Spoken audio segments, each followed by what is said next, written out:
Sometimes when you look in the mirror, you catch a glimpse of someone else. How's everybody doing? I'm Jay Elsen, and this is Coyote Corner.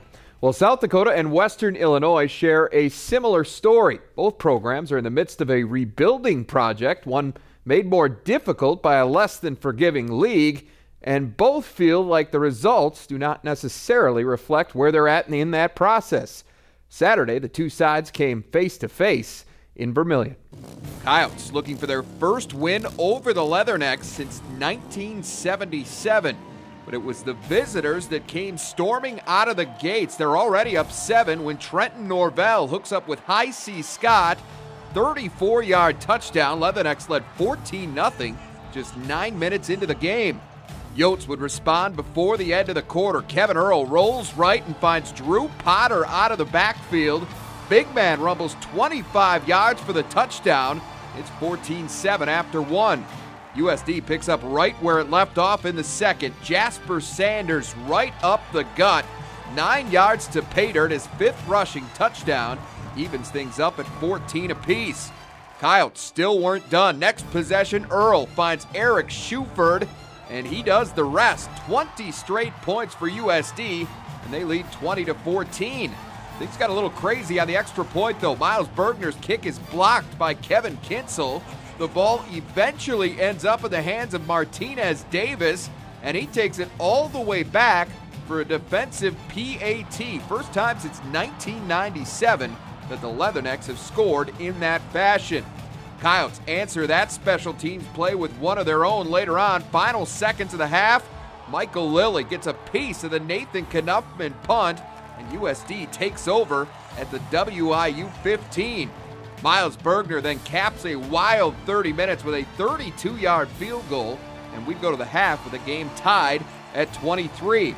Third quarter, momentum swings back toward Western Illinois. Aaron Diggs puts his helmet right on the wrist of Jordan Roberts.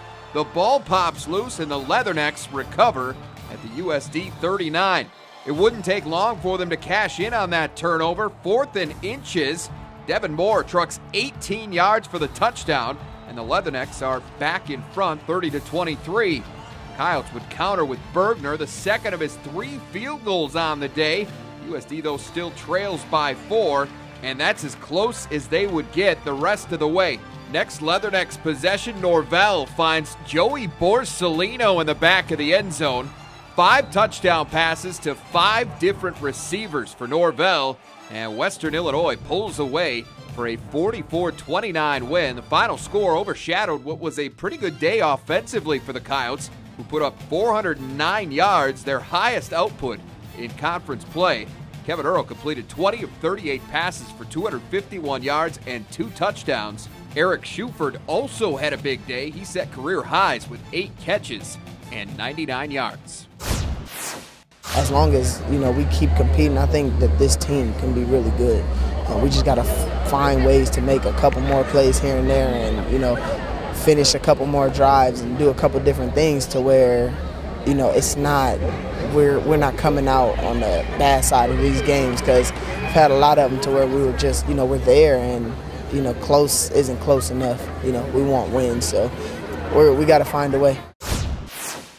Shuford's big day was one of the highlights for USD on Saturday. We'll talk about that and more with head coach Joe Glenn when we come back. Coyote Corner on Midco Sports Network is presented by Billionato.com.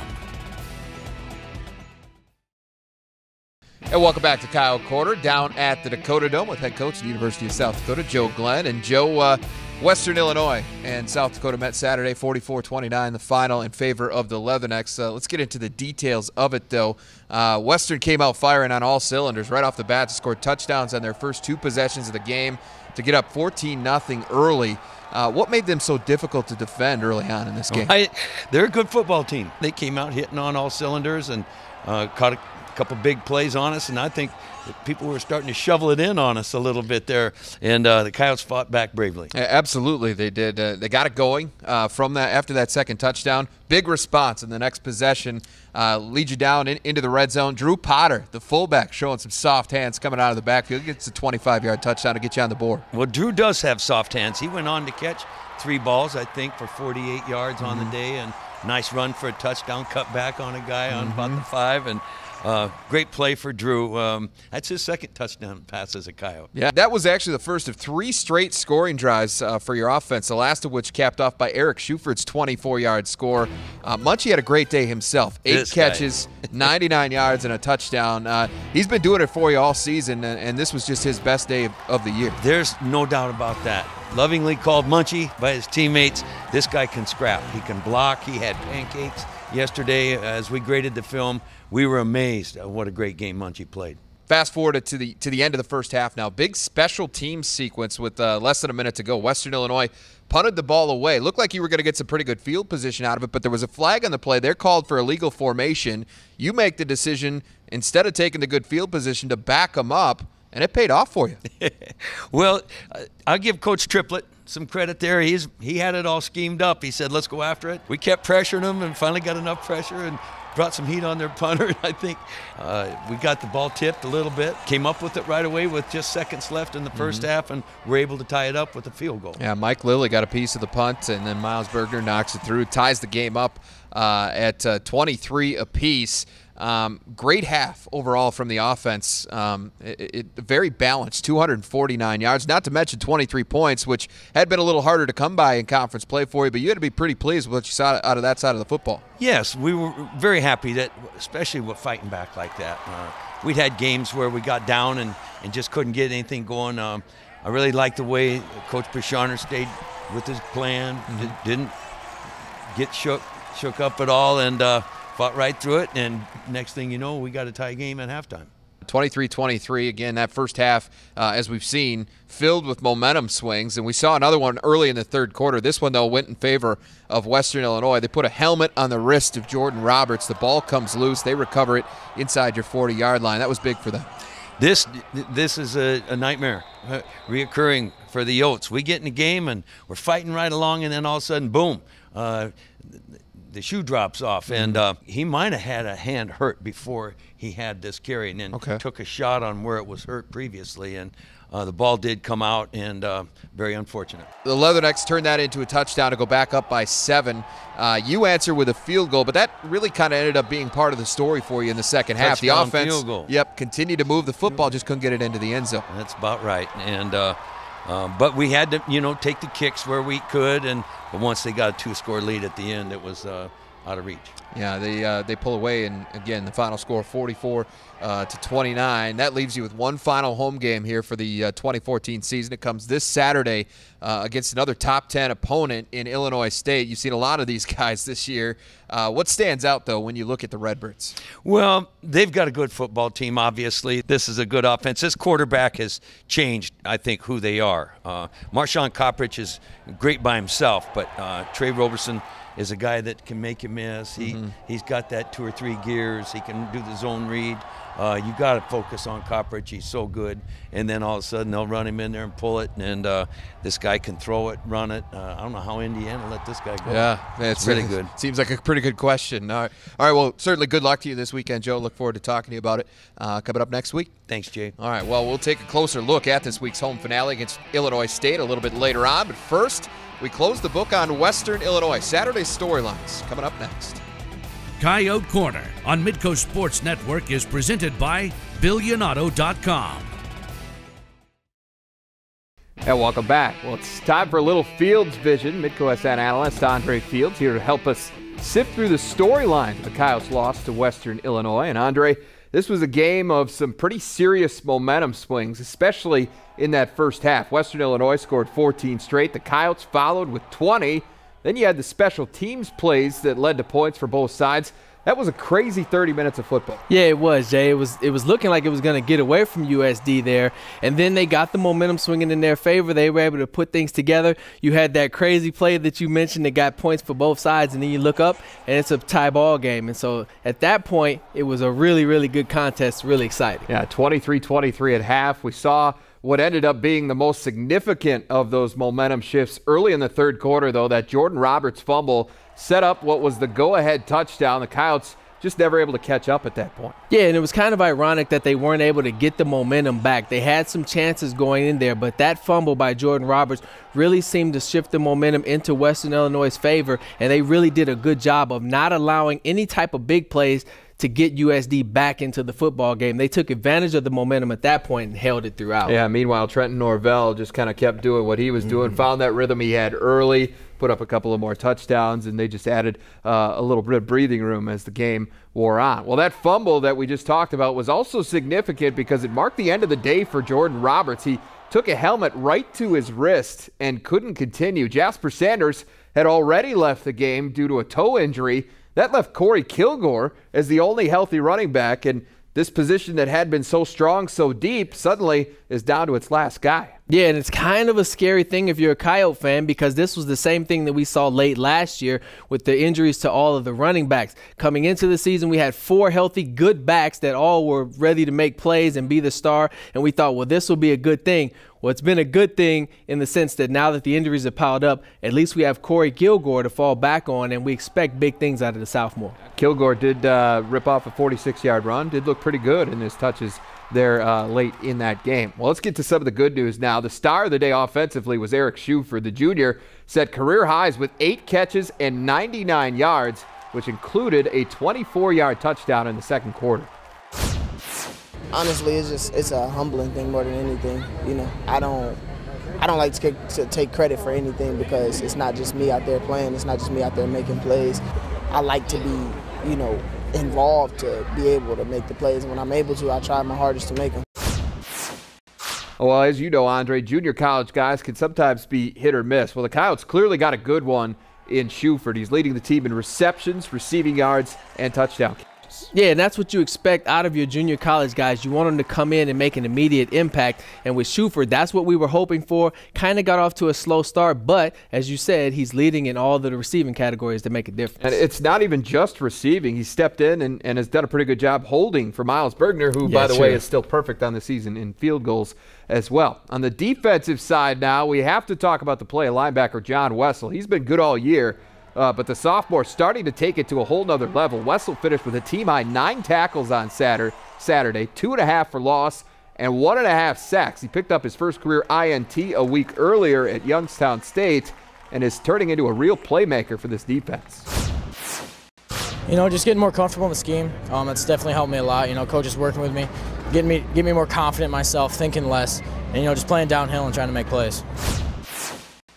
All right, 2 things. What makes a great middle linebacker, and do you see those qualities in number 28? Yeah, we definitely saw him last year, and he's just continuing what we thought. You got to be hard-nosed, you got to be tough, able to stick it in there, and then you got to have the ability to move side to side. He's very athletic, so he's doing just those things. Getting better, seems like, each passing week as well. All right, well, the Coyotes will be looking for another big day out of Wessel this Saturday when they host Illinois State in the 2014 home finale. We'll preview the matchup with the Redbirds next. Coyote Corner on Midco Sports Network is presented by BillionAuto.com. Welcome back. Well, the Coyotes again are set to close the home portion of their schedule this Saturday afternoon against number 7 Illinois State. The Redbirds are 8-1 overall and 5-1 in the Valley after Saturday's 35-21 win over Youngstown State. That one came on the heels of their only loss, which was a 42-28 defeat at Northern Iowa on November 1st. Now, it has been quite a year at Illinois State, and one guy that's been along for the ride is Dick Ludke, who's in his 25th season as the voice of the Redbirds, and he joins us now on the phone. Dick, after ending a 5-year playoff drought in 2012, ISU took a small step backward last season. How have they managed to turn things back around so quickly? Well, I think last year's drop wasn't totally unanticipated. The Birds lost a lot of really good players from that 2012 playoff team, and it's simply been a rebuilding process from there, and the rebuilding process actually has gone pretty quickly. Brock Spack hinted coming into this season that he really thought this team could be good. He really loved the mindset of the team during the preseason practice, and indeed this team has been very good, at least to this point. Now, this team, Dick, has been very good at home, where their closest decision is 14 points, but the story has been quite a bit different on the road. In 3 games away from normal, the Redbirds have 2 narrow wins and a loss. Any concerns on how that part of the season has unfolded? Oh, I think so. The Redbirds have, as you say, for whatever reason, been as impressive on the road. 2 years ago, when that playoff team did go to South Dakota to play in the Dakota Dome, it did not play very well, escaped with a victory against a Coyote team that was not incredibly successful that year. So, yeah, I think there's a lot of concern about the fact that this game is on the road. Finally, given their record and the strength of the Missouri Valley Football Conference, a spot in the postseason seems to be a pretty sure bet for Illinois State. But with that said, what's the mindset of this team heading into the final 2 games? Brock Speck, of course, as you'd expect, doesn't even want to talk about playoffs. I agree with you. I think it's all but a foregone conclusion.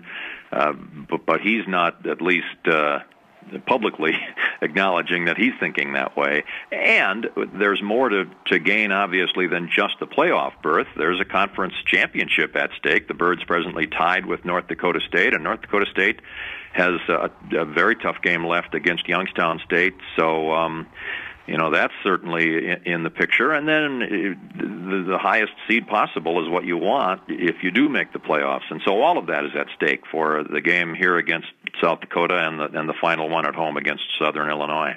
All right, he is Dick Ludke, the voice of Illinois State football. 7th-ranked Redbirds visit South Dakota on Saturday afternoon. The Coyotes 0-3 all-time against Illinois State, including a 34-31 loss at the Dome back in 2012. Kickoff for this one is slated for 1 p.m.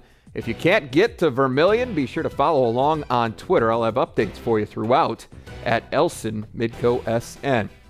Well, one of the top pass catchers in USD history is still making plays. We'll have more on Will Powell's experience overseas when we come back.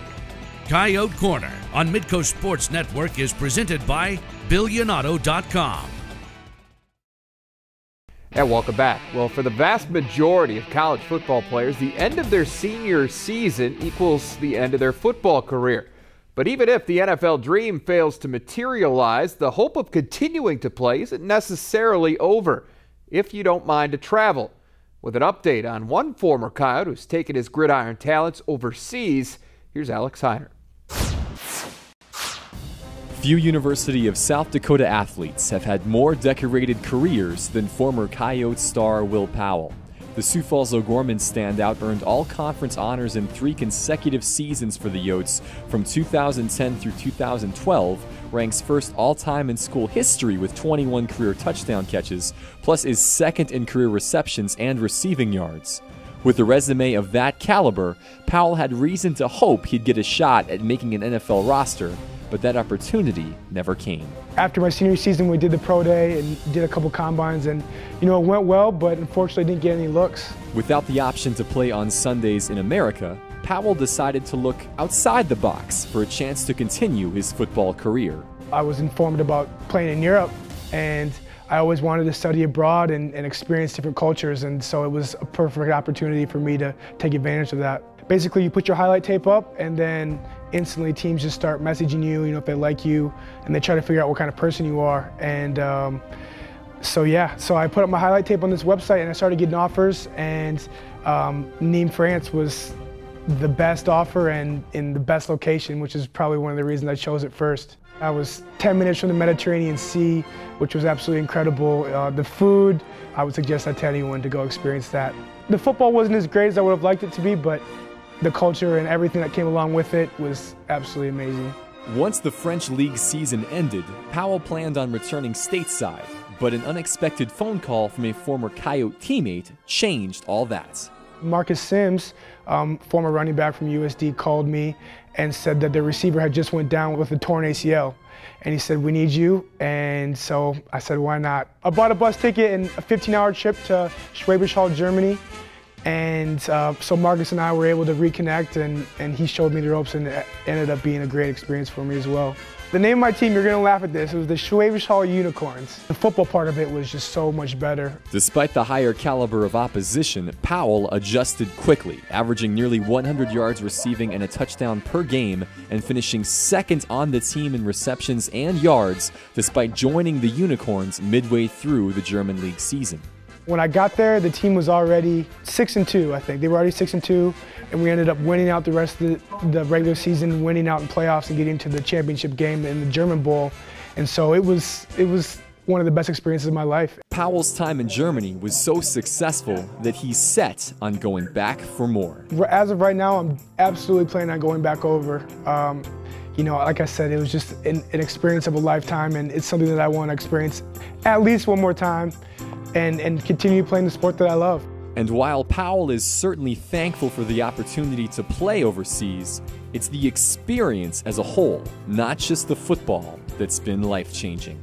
Being over and playing football is one thing, but the part that really makes kids want to go over there is being able to experience all these different cultures and seeing and traveling. It's honestly, I get excited talking about it, and I would recommend it to any young football player who doesn't have a chance at the NFL. There's nothing that could compare to the experience that I've had in the last year, and it's the reason I'm doing it again.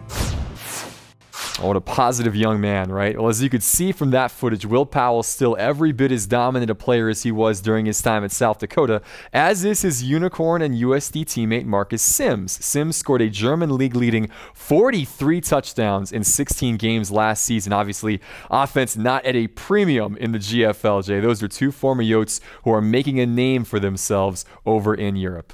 Yeah, it is always good to see athletes doing well after their time at USD. We certainly wish Will and Marcus well going forward in their careers. Well, for the latest on the current South Dakota Coyotes, be sure to check out midcosn.com and the Coyote Corner video blog. Alex and I will take another look at this week's matchup with Illinois State in a post on Wednesday. All right, that is our time. Thanks for watching. We'll see you back here next week for another edition of Coyote Corner.